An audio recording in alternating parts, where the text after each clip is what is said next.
why. It's my favorite color. Phoenix was nice enough to send us over the album a couple weeks prior to us filming this and recording exclusive. And so exclusive. I feel so special. This is the most special I think we've ever felt. Yeah. But I haven't known you my whole life like Maria has, but I know you enough that I can tell. I understand the essence of all your songs, and I know like who they are about and who they're not about, and like I can tell that they're not all completely modern. You can tell like the album has grown with you. It's, some of the songs are about outdated relationships or experiences, and it kind of like, I don't know, it's like you morphing into like this, like, again, a real woman. And isn't that what we're all going through? Like, don't we all relate to that in a way? Especially during this year, like we're kind of all figuring out what the fuck's going on and what we actually want, and like trying to live the lives we're supposed to. I think I'm more morphing into a chicken nugget myself. Okay. You should a burnt chicken nugget. Yeah, but yeah. But I appreciate that so much. I think you definitely know me enough to know, and especially because, like you said, outdated relationships. Like I've been with my fiance for almost 6 years now, so you can tell that the songs are pretty old. I was like, but no, Justin would never. I'm like, I know this is not about him. Yeah. Really though, it's crazy. But yeah, and the outdated relationship songs, I think a lot of, they were just like, sometimes as a songwriter, you just have to write it. Like you don't have a choice, like to get over a situation or get over a relationship or get over a time in your life, like to move forward. Sometimes you just have to write the song to be done with it. Like there's one song that was, but I have a song called Heal on it. That's one of my favorites too. And the refrain line in the chorus is, I want to break so I can heal. And I think it might be my favorite lyric in the entire album, actually. And it's funny, but don't tell anyone, Justin wrote that line. Oh, I can actually relate because I dislocated my shoulder, my right shoulder, and now actually my left shoulder is weaker than my right shoulder. So I know you're talking about love in this song, but I'm like, wait, was my shoulder only, was it meant to like dislocate? Because now I'm like really jacked on this side and this side. Yeah. It's like sketchy when I do yoga. I feel like it's gonna pop out, and this isn't even my damn. It needed to break so she could have a glow up, a gold glow up. It could be literal. It could be about anything, and I hope literal now. I made it literal. Oh, goodness, that's good. I'm glad you take it away from that song. That's what I hope people do with songs. Is like, these songs are very personal to me and they're very specific in a lot of ways, but I hope people just listen to them and take them and bring to the song what their experiences are and be like, oh, I relate to this song this way because this happened. And I think everybody's been through like a shitty enough experience, whether it's a breakup like romantically or not. I think we can all respect putting an end to something that is not ideal for us so that we can bloom into a new self, kind of thing. And it doesn't have to be with a relationship or like a partner at all. I think even just it's like new beginnings are healthy, and like ending anything that doesn't benefit you really is a break. And you can bloom from that. And I think that's like the most beautiful thing about living life the way you want it to, like, if you just fucking end whatever. I could break up with you, Mar, and I could be a whole new person tomorrow. Not saying it could be a person, but you wouldn't be a better. We are in control as humans to make these decisions for ourselves, and I don't want people to have like silence that voice in their head that like, oh, I'm stuck this way. You can fucking have control of your life, and you can do whatever you want. It could be anything. Like a job. Amen. Friendship. Amen. Just a personality trait. You could be like, you know what, I don't like the way I act when I do this, or I don't like that, and like I don't actively like try to change it. Person makes me feel. I don't like the way I feel when I wear this. I don't like the feel when I say things like this. Like, just fucking change, bitch. Or don't. Fuck it. You're in control. But like, I do understand. Like, you do need to break so that you can heal, because you open a whole new door and a whole new chapter without even trying to. Well, it's sort of like making mistakes so that you learn from them, that sort of thing. Exactly. But it's funny because my dad has this new saying where he says, in life, if something is bad, just go around it. or if someone is toxic, just go around them. Mhm. Like he puts it in a way that's so simple, where it's like, if something is in your path, you would just go around it. Like if you were walking down a path and there was like a stump, you would just go around it. But sometimes in life with, other things, we let people just, get in the way, or let experiences get in the way of like our growth, where we could just go around it. Yeah, absolutely. And like, I mean, with that comes, I think, like, significant growth too. Maturity for sure. Like, you don't always have the mature gut to be like, no, this actually isn't right for me. I'm going to do the polar opposite, or what feels right to me, which may not be the social norm or whatever. Yeah. If there's a tree stump, you're not going to necessarily jump over it. You can, if that's your thing. Parkour. But you're not ever going to walk through that tree stump unscathed, you're not invincible. You got to figure out a path, make sure it works for you, and, go with the flow. Yeah. I mean, speaking about paths. Oh my God, Maria's a metaphor queen today. Speaking about that 25-year-old CD, tell us about your new CD. Oh my fucking It's God. called The Segue. Read about it. Okay. Can't read. How hard is it for you right now, especially with the pandemic and everything, to balance your music and your life? Especially because you make music at home and you are a part of a duo with your fiance. It's like your life and your work and your relationship are like a weaved beautiful blanket. But is that hard if you just want to take a break? Yeah, it has been especially difficult with COVID, but I don't think for those reasons necessarily. It's just been particularly difficult in my personal life, because right before COVID hit, at the end of 2019, I was living in Nashville in the States, and then I applied for an artist visa, and that visa was denied.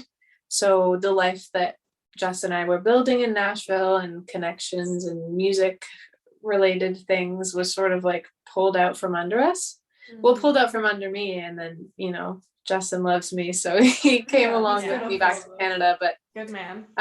It was a very transitional time, and we were in the middle of like moving. We were going to move up to Toronto, and then COVID hit, and like I said, we ended up stuck in my grandmother's basement. We were actually staying with Maria for a while, and it was just a whole mess of things. And then COVID happened, and it was very uninspiring in a lot of ways. And I did, both of us, Jess and I, are sort of constantly writing, but you'd think that this situation would be more inspiring than it is. Like, I think for a lot of musicians, it really just like put the brakes on momentum in general. And it's really hard to move forward when you feel like you're just at a standstill, because the whole world was at a standstill, of course, not with the exception of people that aren't musicians, but it's uninspiring when you have some momentum and then everything just stops entirely. So that was difficult, and we ended up coming back out to British Columbia, and it's been a whole mess of a couple of years, but I'm grateful that it happened the way that it did, just because I think that everything happens for a reason. But it is, we live in a small house, so it's hard to find space to create. And, like, luckily we have, my fiance and I both have part-time jobs in which we work different schedules, so we can have some space to create. And we have this wonderful space, which we call our music room. So we have like a space where we have a musical setup, and we're able to sort of have everything set up for whenever we do feel inspired, and whenever that may be. So even though it's a small space, and sometimes it's hard to, like you're saying, Casey, balance work and home and relationships and music, and like it is for everyone, but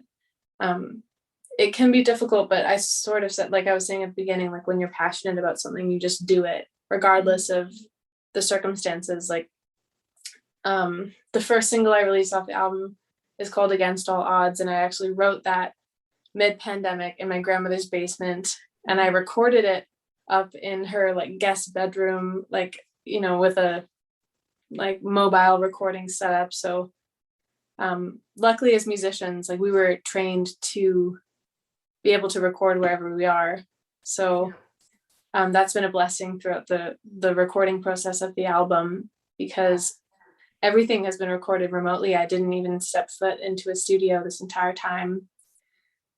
So that was a long-winded answer. Well, no, it's like I'm out of breath. As a singer, like as a songwriter, it's like, what the fuck do you want me to write about if I've been in my house for 500 days straight? Yeah. Like, just existential crisis. Against All Odds is like I would say it's my second favorite song on the album. We'll talk about our first. Oh, really? Yeah, because it's just so relatable with the pandemic and everything going on. And I think it is, especially like at our age, like I don't know about you guys, but I definitely went through like a fucking quarter life crisis these past like couple years, just with like not even just the pandemic, just like relationship wise, personal wise, career wise. It's just like this whole detrimental realization of like, holy shit, what the fuck am I doing with my life? And it's terrifying and liberating and like encouraging, but at the same time, like it belittles you because you're still so small and you're just like this tiny like 25-year-old like just figure out the world, but at the same time you feel like you should have figured it out already, and it's just this whole fucking thing. And we can everybody come out on top if we just let things be and like let things go to chance kind of, but also still like make the right decisions. Like it's within our grasp, but we can't control everything. So like make the right decisions to stay on the right path, and that path will bring you to where you need to be. That's how my mind works. Like, oh, okay, I can fuck up, but I can't fuck up so bad where my life is going to be forever.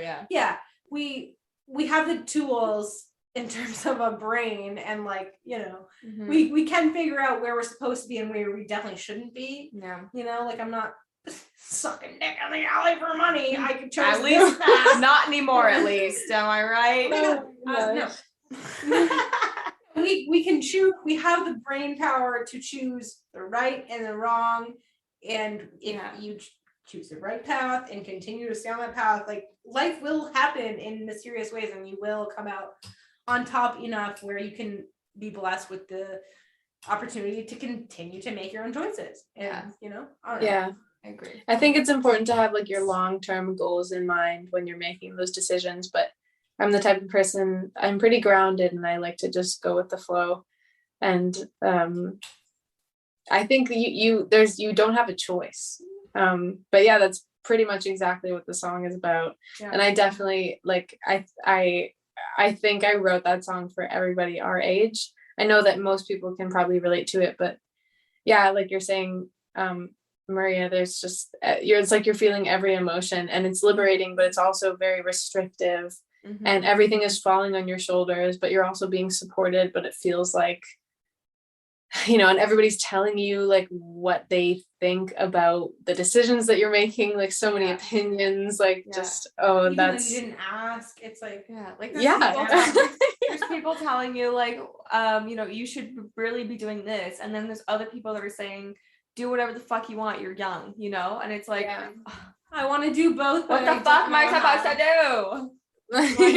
Fucking drop it all and go fucking backpack across the world for 10 years, or should I think about a fucking career path that's gonna pay more money? Watch Maria be a fucking medical doctor in like 5 years, just because.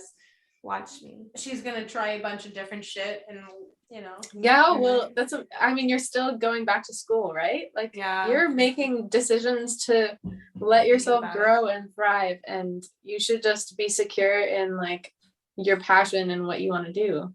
I want to grow, and I think where I am now, there's not much in terms of growth other than like financial growth of like hopping from place to place that'll like offer me more money for like what I'm already doing. So I think I'm comfortable where I am. Just I want to educate myself so I can jump over that hurdle of like just gradually growing up. So I think that you should constantly be pushing yourself. Like there's a quote that's like life begins at the edge of your comfort zone, or whatever, that cheesy quote, but it's true. Like all of the best experiences I've ever had have been when I've pushed myself, and you notice when you're in like a comfortable place where you're like, this feels